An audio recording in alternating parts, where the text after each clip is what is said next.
Hello दोस्तों, कैसे हैं आप सब? मेरा नाम दीपक है और मैं आप सबका स्वागत करता हूँ मेरे चैनल आपके एचआर कंसल्टेंट में। दोस्तों, आज हम फिर से नोटिस पीरियड की ही बात करेंगे इस वीडियो में भी।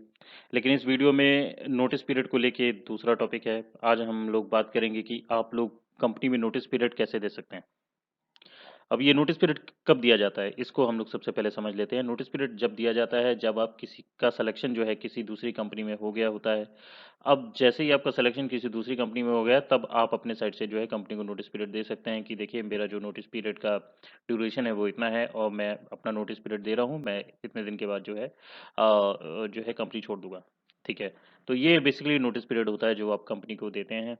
या फिर कई कंपनी में ये होता है कि नोटिस पीरियड की अवधि ऑलरेडी फिक्स होती है कि इतने दिन नोटिस पीरियड आपको सर्व करना है, तो बाय डिफ़ॉल्ट ही जो है वो एक्सेप्ट कर लेते हैं जैसे ही आप रेजिग्नेशन देते हैं। ठीक है, लेकिन कई बार जो है आपको हार्ड कॉपी में नोटिस पीरियड आपको देना होता है। तो हम लोग उसी के रिगार्डिंग आज बात करेंगे कि नोटिस पीरियड आप लोगों को कैसे देना है। ठीक है दोस्तों, तो बने रहिएगा एंड तक। वीडियो इंटरेस्टिंग होने वाला है और आप लोगों का को काफ़ी कुछ सीखने को मिलेगा। तो चलिए देखते हैं दोस्तों।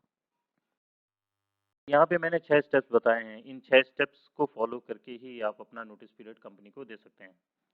अब जो सबसे पहला स्टेप जो है वो है कि आप लोगों को अपना वर्क एथिक जो है वो अच्छा रखना पड़ेगा। कई बार क्या होता है दोस्तों कि जब आप लोगों का कहीं सिलेक्शन हो जाता है या किसी का भी कहीं सिलेक्शन होता है, तो वो जो जिस कंपनी में वो काम कर रहे हैं उस कंपनी में जो काम कर रहे होते हैं, उस काम को वो जो है बहुत ही किस शब्द में बताऊँ, बहुत ही आसान तरीके से ले लेते हैं, मन नहीं लगाते हैं, अच्छे से काम नहीं करते हैं। ठीक है, क्योंकि उनको लगता है कि अब तो मेरा नोटिस पीरियड शुरू हो गया है, तो इसके बेसिस पे जो है बड़े आराम से ज़िंदगी कट जाएगी, 1 महीना, 2 महीना या 3 महीना जितना भी है। और मैं उसके बाद तो मेरे को जाना ही है, तो मेरे को क्या करना है, ठीक है। तो ये एटीट्यूड मत रखें, ठीक है, ये एटीट्यूड हार्मफुल होता है, इसके कारण जो है आपका रिलेशन उस कंपनी में खराब हो सकता है। ठीक है, आप ऐसा बिल्कुल भी नहीं चाहेंगे क्योंकि दोस्तों देखिए आजकल के ज़माने में नेटवर्किंग होना बहुत ज़्यादा ज़रूरी है।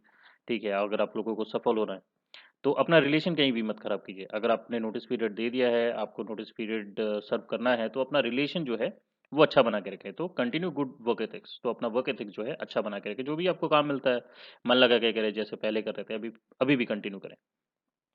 फिर दूसरा क्या है, दूसरा है write brief and professional letter. अब यहाँ पे आपको जो है अपना नोटिस पीरियड देना है, ठीक है, तो अपना जो रेजिग्नेशन लेटर है वो प्रॉपर तरीके से लिखें।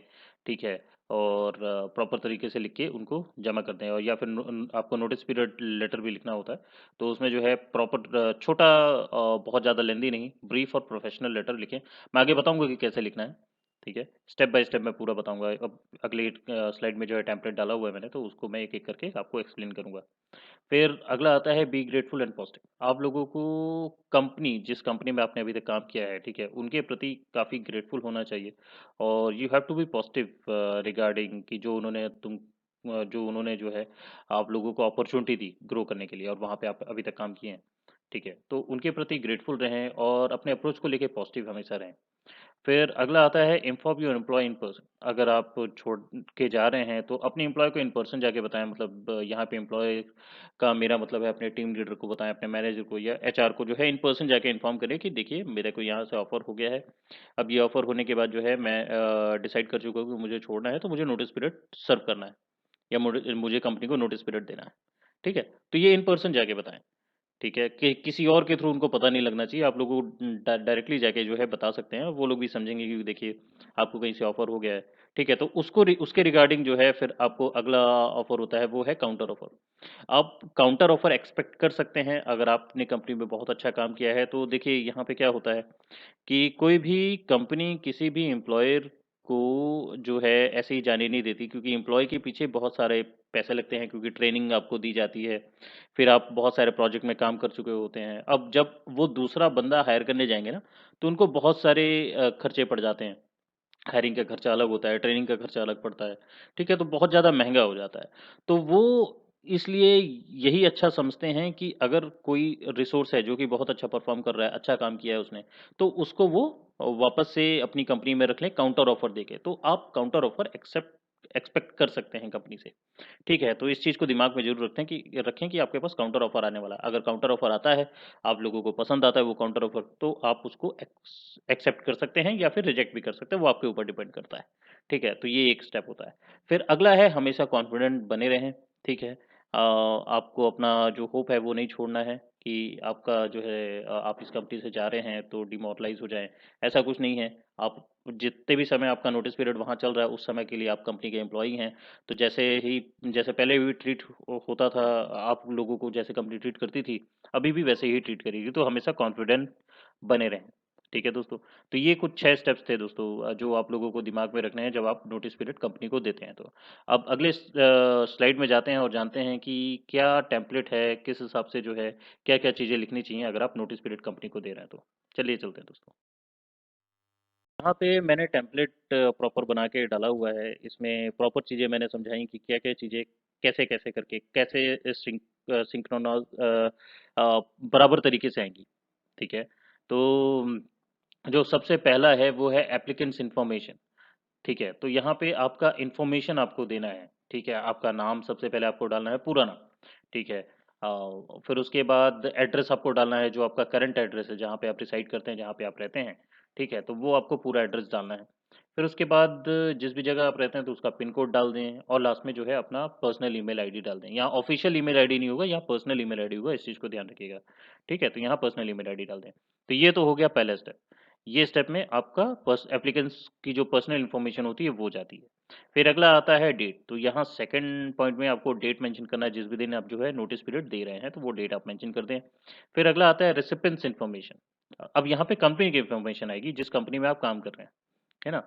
तो कंपनी का नाम लिखें, कंपनी का पूरा एड्रेस लिखें, फिर उसके बाद किस सिटी में है ये कंपनी वो लिखें, सिटी का नाम लिखें, फिर जो है पिन कोड डाल दें। ठीक है, ये तीसरा स्टेप होता है। फिर अगला जो स्टेप आता है वो है सैल्यूटेशन का, जो स्टार्टिंग सैल्यूटेशन है। तो अगर आप रिस्पेक्टेड लिखना चाहें तो रिस्पेक्टेड लिख सकते हैं, डियर लिखना चाहें तो डियर लिख सकते हैं, डिपेंड करता है कि कौन कैसा सैल्यूटेशन देना चाहता है। ठीक है, तो ये डाल के फिर अपना जो है पैरा स्टार्ट कर सकते हैं। तो सबसे उसके बाद जो अगला स्टेप आता है वो मेन बॉडी का है। मेन बॉडी में 2 पैरा डाले जा सकते हैं। सबसे पहला पैरा जो है वो मेंशन करता है duration of your notice period. ठीक है, और उसके बाद एक्सप्लेनेशन कि आप क्यों रिज़ाइन कर रहे हैं।